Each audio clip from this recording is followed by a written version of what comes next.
Coming up next on this edition of In the City, the crack of a baseball bat was in the air at the opening day of Murfreesboro Miracle League. Also, we follow up 1 year later with the local boy continuing his fight for the homeless. Plus, the 42nd annual Uncle Dave Macon Days will be held in July at Cannonsburg. And Murfreesboro City Schools started a drone program this year and had their end of the season tournament. We'll tell you all about those stories and more coming up right now on this edition of In the City.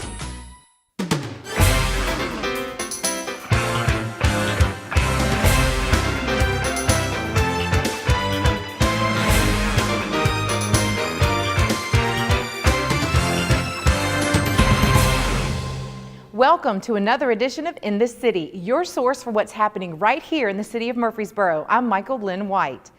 Everyone agrees how the Miracle Field has been an excellent addition to the city of Murfreesboro. We were there for the opening of the 2019 season. Miracle Field Opening Day 2019 was a beautiful day. The weather couldn't have been better. The kids were excited, the parents were excited, and it made you feel good to live in this community. We try to make it a true baseball experience for every player because a lot of our players never even thought that they would be playing a sport to begin with, much less on a field like what we have that's been supplied through David Price Foundation and the city of Murfreesboro, and it just is a blessing. The Miracle Field is a rubberized turf field where kids with mental and physical disabilities play in the Miracle League. It's like any other baseball league where teams are matched and play every Saturday in the spring and fall. I am a parent. My son Matthew has been playing here the past 3 seasons, I think, and we just love this program. Like, it has been just a really a special thing for him. He gets to be independent, have buddies that are not with mommy sitting there driving him the whole time. He has somebody that can do it with him that is a peer. The buddy system is an important part of the league, pairing each player with an able-bodied peer, which results in a bond that cannot be described. For our players, they have the buddy system that we have installed that makes sure that they have social interaction that they normally would not on a regular basis. And they're getting to have the experience of being out there with real baseball players from all of our high schools around the area. And it's really good for those high school players, too, to see that not everybody can run the bases real easy. It's cool to experience this and know how lucky you are to play the game. And it's always fun to play with kids. They enjoy it. They have a lot of fun. So that's good for them too. At the end, you're really just friends with them. And you're just out there having fun with them. One of the things that makes this program work are the volunteers. Angie talks about the importance of these volunteers. We need more volunteers for our coaching staff every year. We have the City of Murfreesboro staff that facilitates through the game, but as far as our coaches are all volunteers. Some of them are parents from our players, and others are just people who have reached out from the community and said, hey, this is a great experience and I want to be part of it. Anytime that a kid gets out here on the field, they're going to have fun. I mean, baseball is just one of the funnest sports that a kid can go out and have. No matter if they hit a home run or just as long as they're out there playing, they have a lot of fun. Come on out and have some fun with the kids. It's just as much fun for the volunteers as it is for the kids. It gives them that camaraderie of people of their age. It allows them to have companions around them. It allows them to have that teamwork. You know, they get to cheer for themselves, have people cheer for them. And it's just fun. It's just a really fun thing to do. We look forward to it. Thomas Laird, he always says that, if you have a bad day, then just come out to the field because you can't not smile. You can't not just feel good about society in general because of what we're doing out here. 12-year-old Noah Gaines gets a surprise donation for his ministry 1 year after his story aired here on CityTV. We first met Noah Gaines 1 year ago at a city council meeting. Join me as we catch up with Noah and see how others in the community are joining to help those in need. Noah's Heart Ministries was started from 8-year-old Noah Gaines' idea to help the homeless in our community.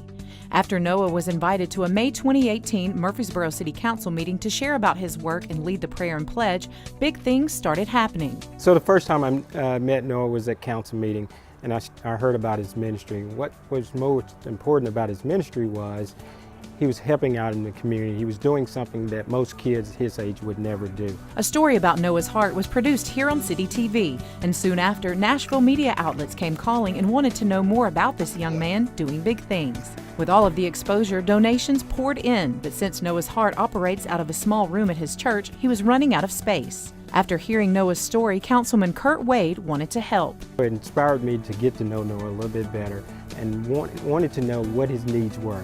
And once I met with Noah, he told me what his needs were. He needed a storage unit. One day, Noah's mom said she had a surprise for him. They drove to the church, and there it was, almost a year later, the very thing he'd been hoping for. Well, she wanted to surprise me because she said there was a big surprise in the back of the church.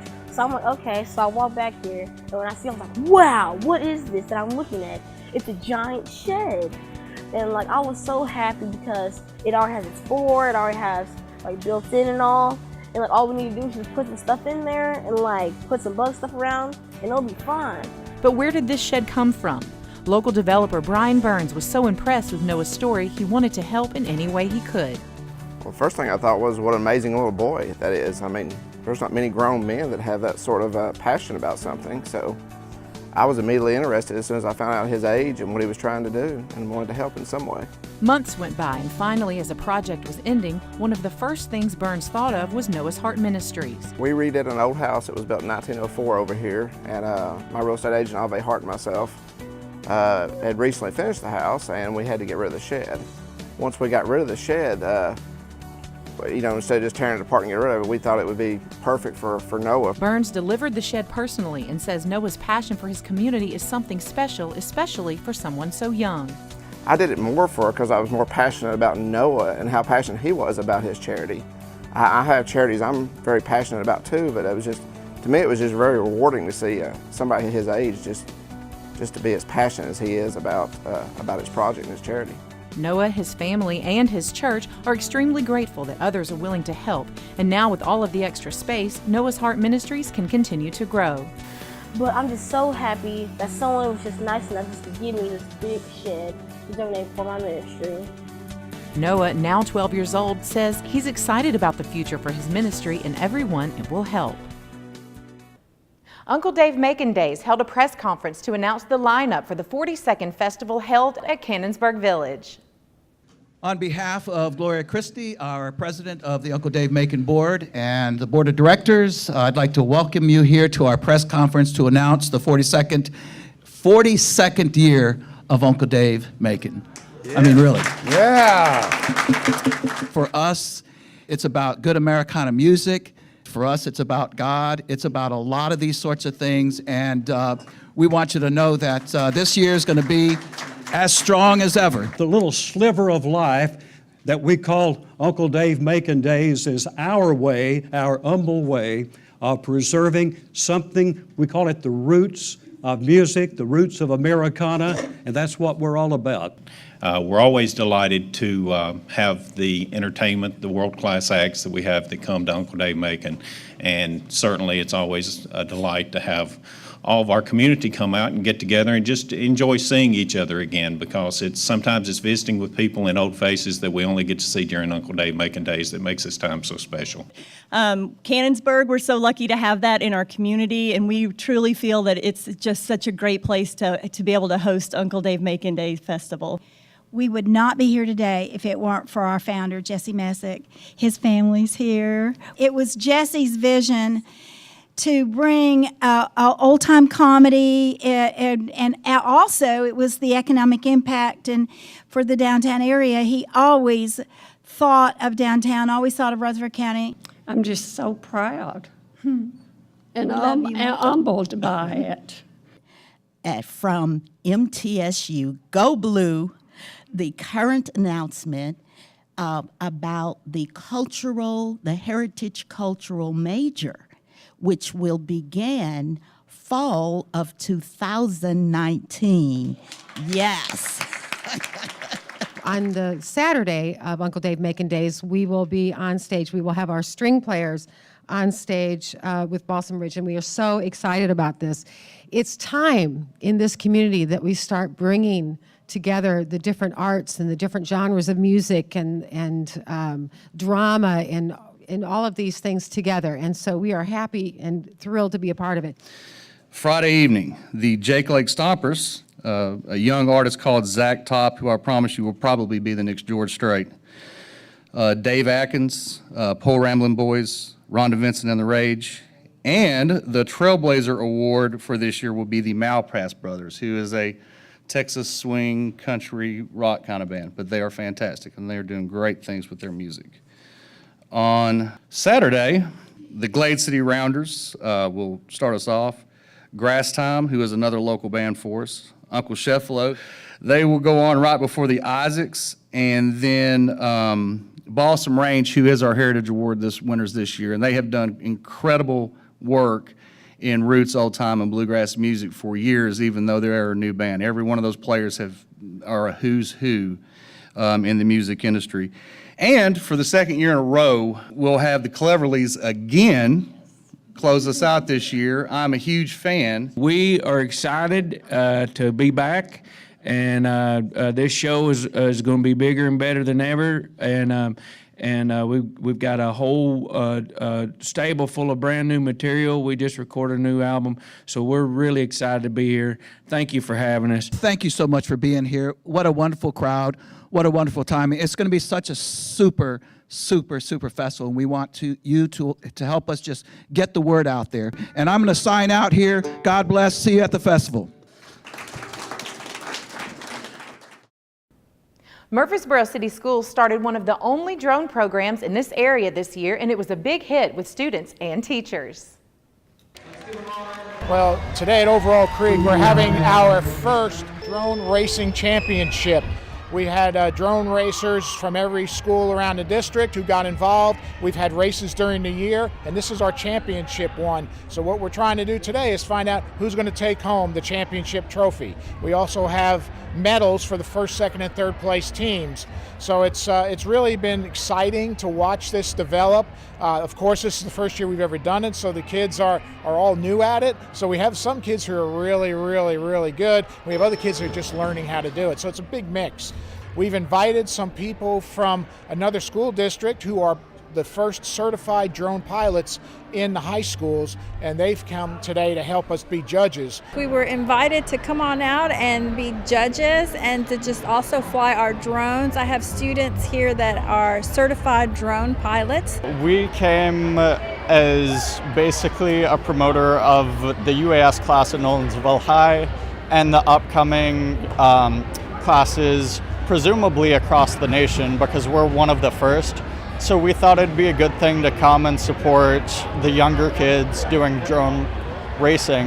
It's super cool. Yeah, this is like one of the first, he said, like in the district country maybe, drone racing in elementary school levels for STEM programs, something like that. So it is really awesome. We are not aware of any other drone racing going on at the elementary school level anywhere. We've searched the internet and we couldn't find anything. And it's all about getting kids interested in not only drones, but in coding and how to work on things, how to use 3D printing to make some of the chassis next year. We're really looking to advance this into more and more of the STEM activities that Murfreesboro City Schools is really doing a good job with now. I'll be honest with you, I was a little scared at first when they asked me to do it. I built drones in my classroom with my fourth graders, and we talked about the implications, the negative and positive implications, and what I know is that this is so powerful for my students because there are jobs out there in the future that kids can make up to 6 figures flying drones for different companies and doing different things. We're teaching the kids this is not just about fun of racing, this is about what's in the future for them. It's really exciting, and to be one of the only elementary leagues in the country, I just think that puts Murfreesboro City kind of on the map. I mean, for a lot of other reasons we're there, but this is like cutting edge, and I'm just excited to be a part of that. When the racing was over, Mitchell Nielsen won first place, Irma Siegel second place, and Overall Creek third place. The Rutherford County Blacksmiths Association gets a special treat as a renowned blacksmith travels from California for a week-long techniques class. The Rutherford County Blacksmith Association has been around since the 70s, but there's nothing outdated about this old but still relevant profession. Ron Nichols, president of the Blacksmith Association, says he became interested when he was very young. When I was a young lad, I always loved to work metal, And when I was 14 years old, I sold my cows and bought a welder and started working metal ever since. At Cannonsburg Village here in Murfreesboro, this branch, or forge as it's called, is one of 10 in this area as part of the Appalachian Area Chamber of Blacksmiths. They hold weekly classes for the 6-month-long course where participants complete 15 projects. Renowned blacksmith Mark Asbury recently taught a techniques class to a very eager group. He says his goal is to show the proper way to do something and then use that technique in any way you want. So if you take a class from me, it's all going to be technique. How you apply that technique, that's very much on you. So you're going to come, typically my class is going to be, we're going to make the tool, then we're going to use the tool to make the job. So you tool maker first, then you're going to do the job, and then you're going to take that job and apply it to whatever design or something that you're making down the road. Folks come from all around to attend these special classes designed for those already familiar with the process. I first took an interest in it because I'm old-fashioned and into homesteading and farming and things like that. And I wanted to be able to make my own tools and hardware.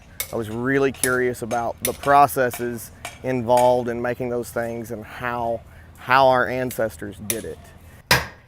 For some, going through this program can truly be life-changing. We have some young lads come through that they have a little harder time in life, so maybe they hadn't had a lot of success in something. But once they come here, they have some success, it begins to change their whole outlook on life.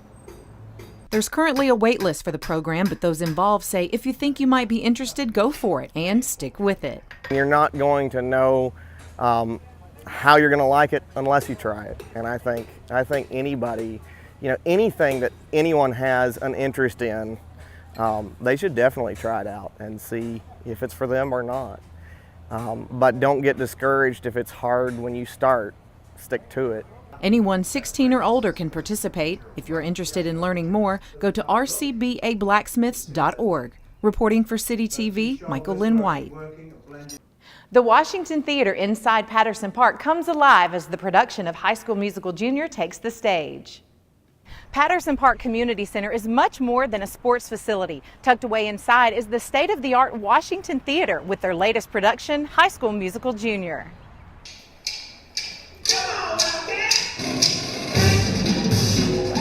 Perform Murfreesboro is a year-long children's theater program. Kids of all ages work hard for weeks to bring performances like High School Musical Junior to life.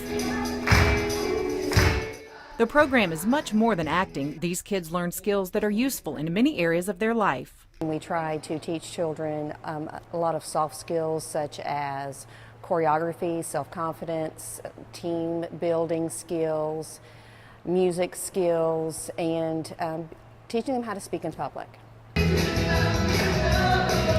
Riverdale High Junior Vontrell Hardrick says he's had a blast working on this show and is in awe of how hard everyone works. All of it is just spectacular. The direction, the music, everything. And I like the ambition, the determination that everyone shows, and everyone has to bring their all every night. And it's just every night. We never waste any time. Many kids in the cast have been in the program for years. Sophie Wells, an 8th grader at Christiana Middle School, has been in the program for 5 years and acted in 11 shows. She says this one in particular is exciting to be a part of. Growing up, I've loved High School Musical, used to watch that a lot whenever I was younger, and so now being able to play one of the main characters, it's special to me. Not only are the performances impressive to watch, equally exciting is the progress the children make as they progress through the program.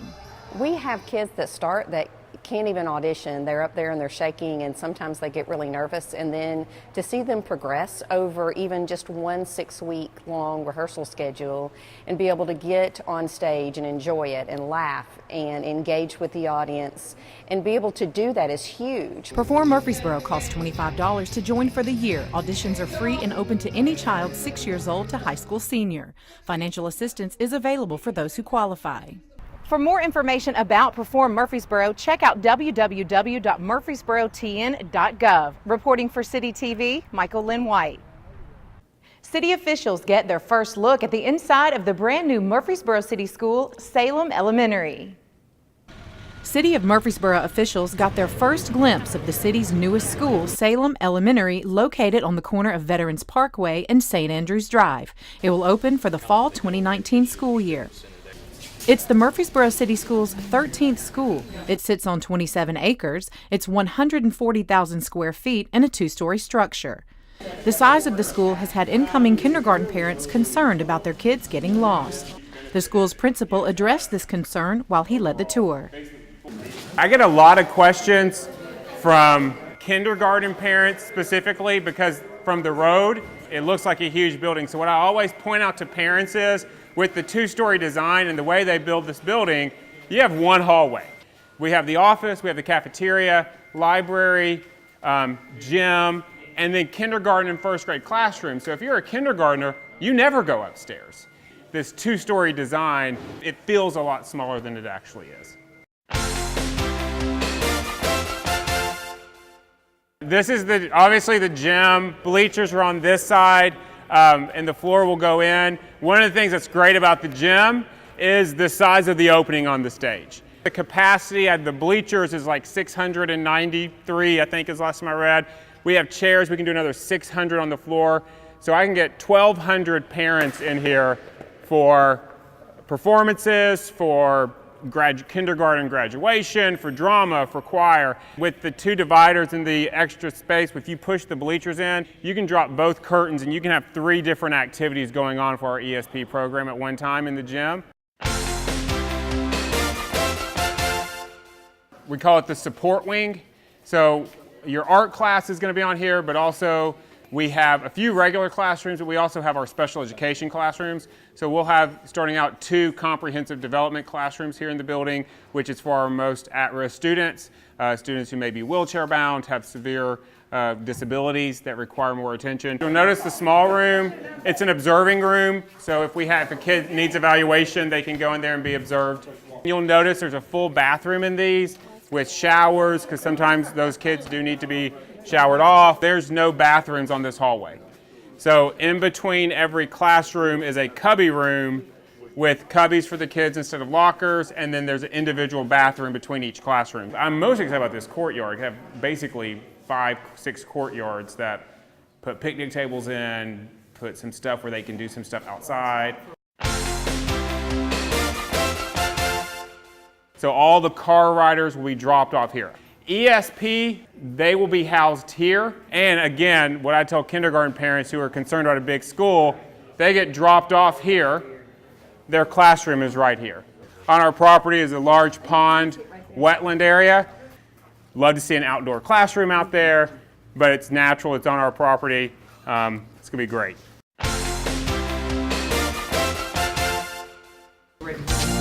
That's right.